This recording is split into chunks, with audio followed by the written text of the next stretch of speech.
Okay.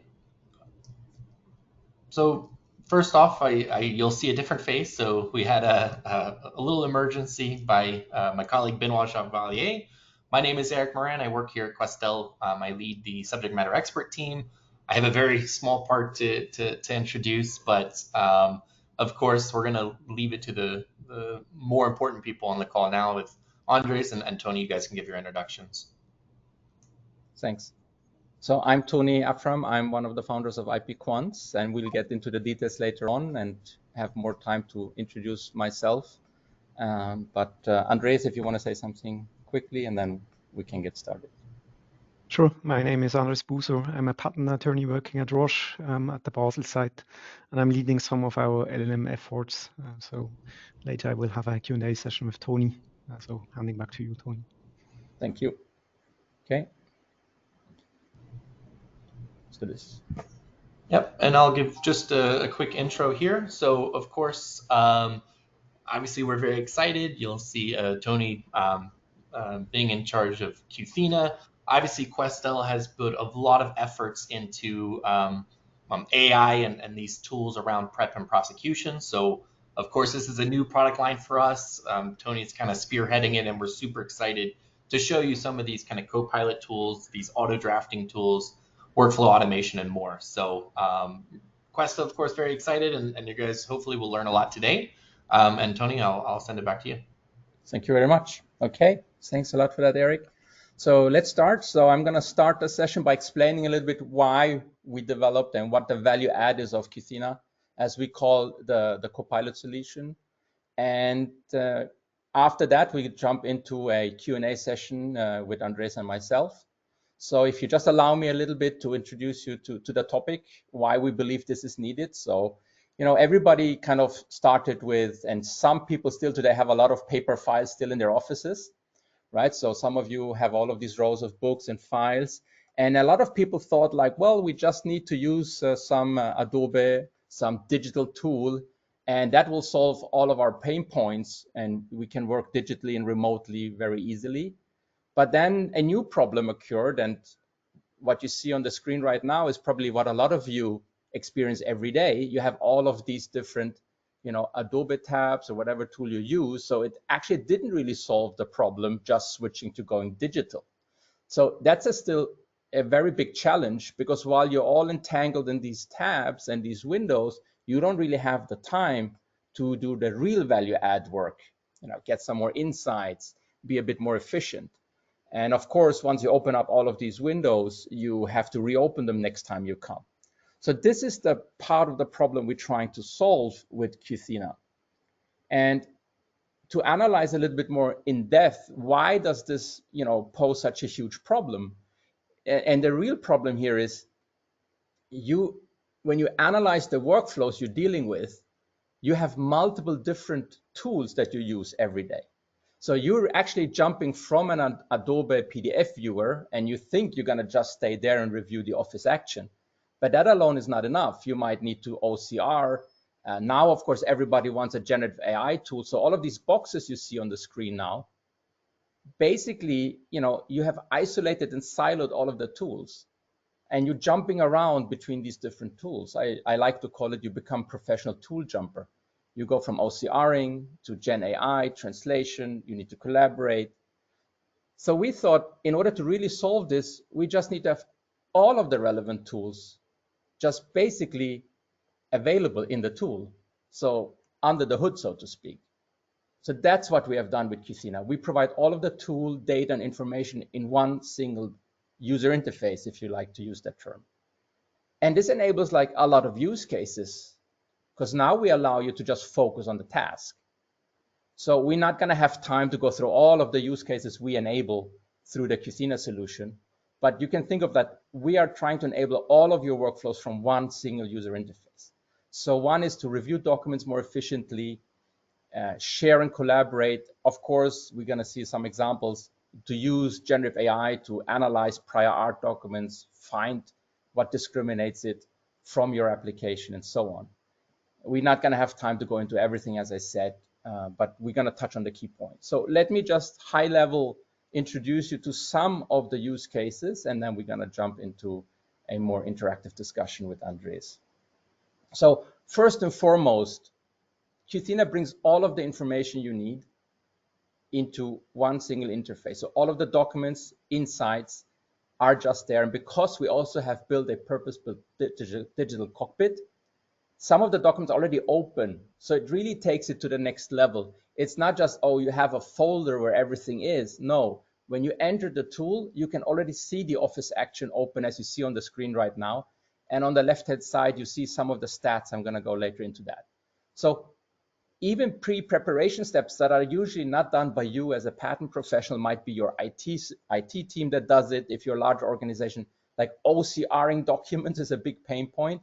So even that you can just hit the ground running instantly, even these type of automations we take care of behind the scenes for you. So the goal is really you log in, you enter the case number, and you can just get started with analyzing and creating the value for your clients. Of course, one of the key points then is to compare documents side by side. So in the Qthena project, as we like to call it, you can have two different PDF panels side by side, as you see on the screen right now. And we arrange everything that relates to one application in what we call a Qthena project. You can have different views. So even if you're in this one view now, and I on the right-hand side have a particular document that claims, I can, in the same project on a separate view, have the same PDF document, but now I can arrange it next to another different document, which is what happens in real life, right? Sometimes you need to compare the claims to what's said in the Office action and sometimes in the drawings. And of course, if you use multiple screens, you can have this open side by side on the screen. The key benefit for you is if you get interrupted now, you can just log in later and continue exactly where you left off. We maintain the state, even down to the scrolling state. So you never waste 4 or 5 minutes again every time you touch a case. It makes it seamless. And instead of forcing the user to go hit some filters if they want some prosecution insights, Qthena will push the most relevant insights to you. So as you read the Office action here on the right-hand side, Qthena will present and understands from the case what is the most relevant insights to give to the user right now. In this example we're seeing here, oral proceedings have been scheduled. So Qthena understands who is the examiner in charge and will bring to you all of the examiner's previous summons statistics and oral proceeding statistics. And the value add obviously is, one, you have more confidence in the recommendations you will make to your client. And the other is like, you can truly implement a data-driven strategy. It's seamless. You don't even have to do anything. We send you the most relevant insights. So when you do recommend division application, file more auxiliary requests, and so on, you have a data-driven basis to do this. It will help you gain credibility, but also will help your in-house client to justify the cost internally. And then obviously I'm a former chief IP counsel myself. I'm a patent attorney. I've worked in a law firm. I've never worked on a case that I did just myself. You always have to collaborate with somebody, right? And what happens today is, like, even internally, when you as a partner, you collaborate with an associate, you send back links maybe, oh, you can find it in OneDrive, or even worst case scenario, you send each other emails with attachments. That's a thing of the past with Qthena. What you see on the screen, when you took the effort to find the relevant drawing, which is on the left-hand side, and the corresponding passage in the description, this is what I see. I took this effort to learn this, spend time. I can just invite my collaborator now, and she will see the same thing. And then she can just comment here and answer my question. So gone are the days where you had spent your first paragraph in an email, oh, please see it, 5 attachments, and please scroll down, and so on. That's over. Just invite them. And even if they're not a paying subscriber, if they don't have a paid seat, no problem. You can invite them as a guest user as well. And you can do the same thing with your in-house inventors. And of course, generative AI.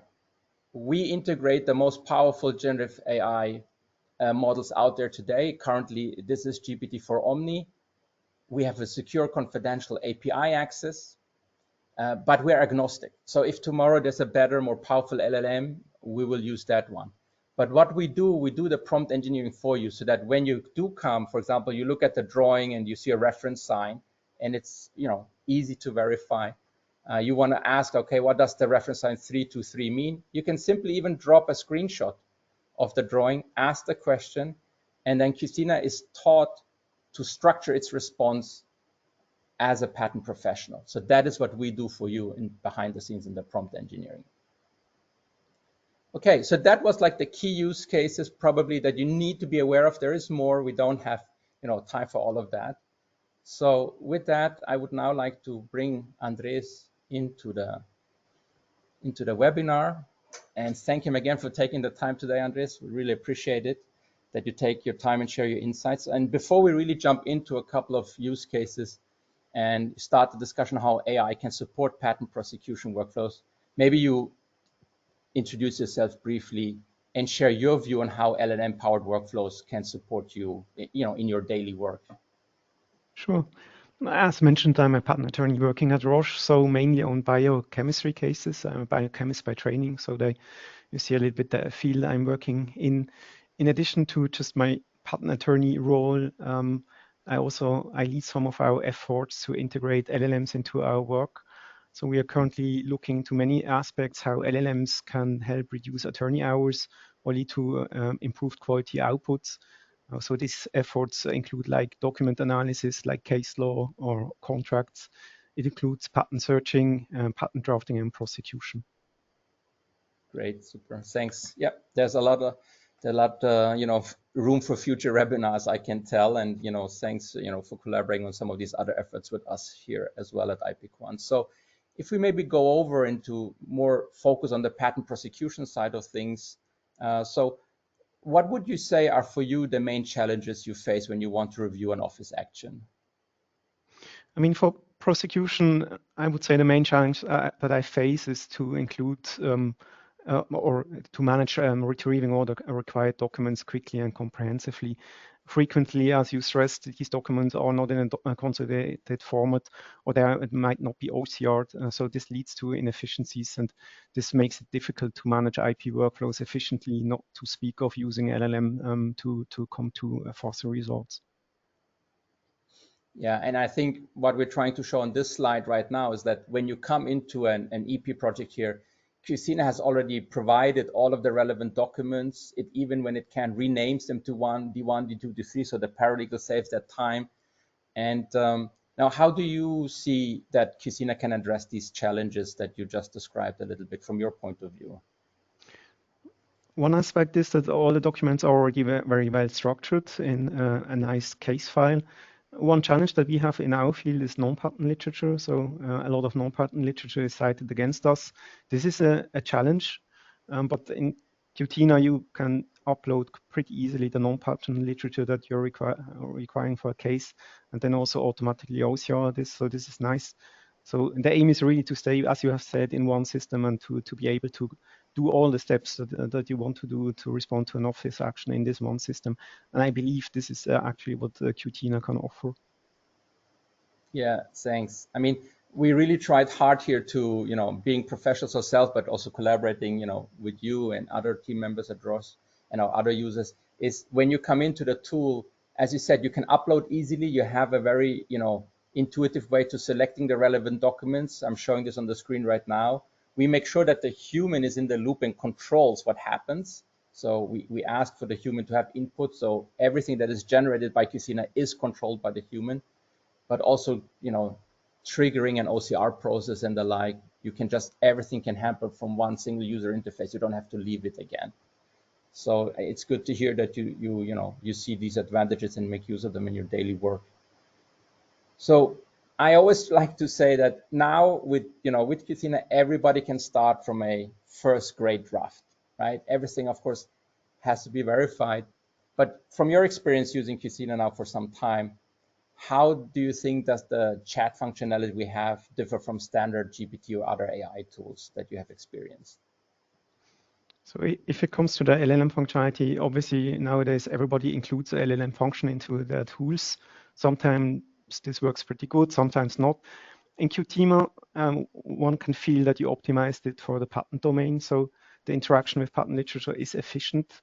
and getting a relevant LLM output is straightforward. And I believe a reason is that you and your team invested really time into prompt engineering and testing. And it seems to me that the tool, the Ask Qthena tool, works pretty good and out of the box. Super, yeah, thanks. So exactly right. So what we do today is like we really invest heavily in the prompt engineering, as you said. We try to make Qthena act like a patent professional would act and respond, right? So if we look at Qthena in general, what are other areas you see how Qthena could impact the day, how you work or how you work at Roche maybe? So one example which is interesting to me is the way paralegals or assistants work together with patent attorneys. And I think this could change quite profoundly in the future. So with tools like this, I think paralegals might be enabled to produce draft responses to office actions. And these draft responses also including some scientific or legal argumentation. For example, a paralegal could set up a case in Qthena towards the first due date of a case, maybe in Europe.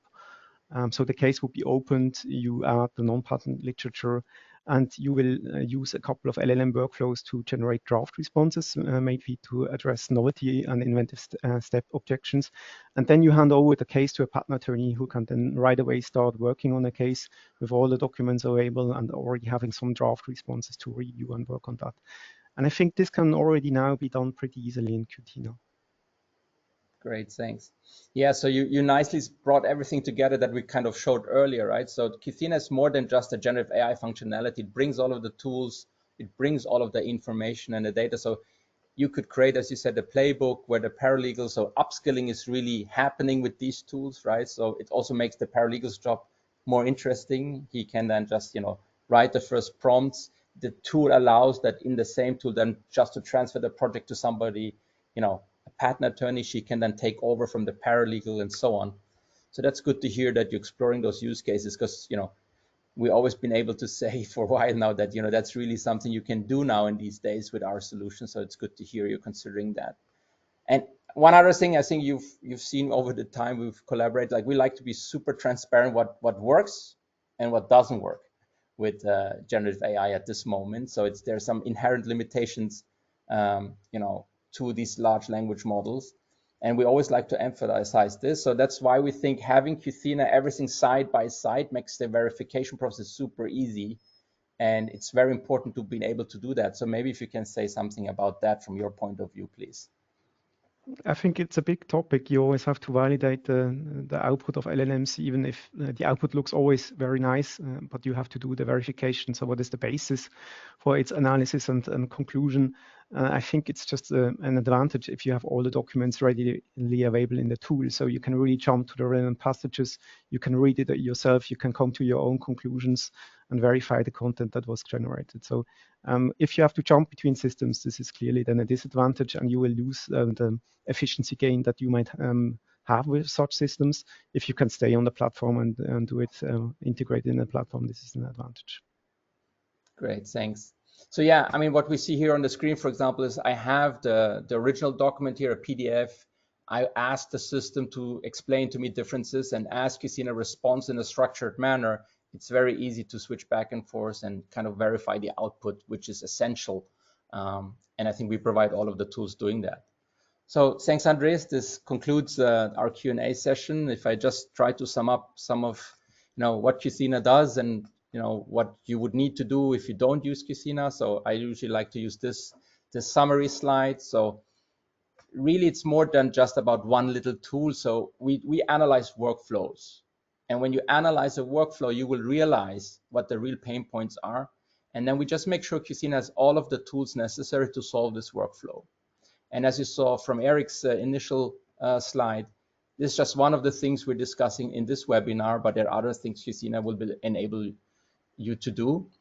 So if you have further interest, of course, just reach out to us. There are different ways to get in touch.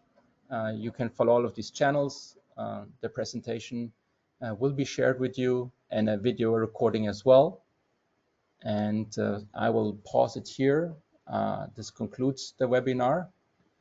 And let's see if there's any input, any questions you could put in the channel if you want. We will then try to respond to you afterwards. But with that, thank you for taking the time, and looking forward to see you in the next one. Thank you.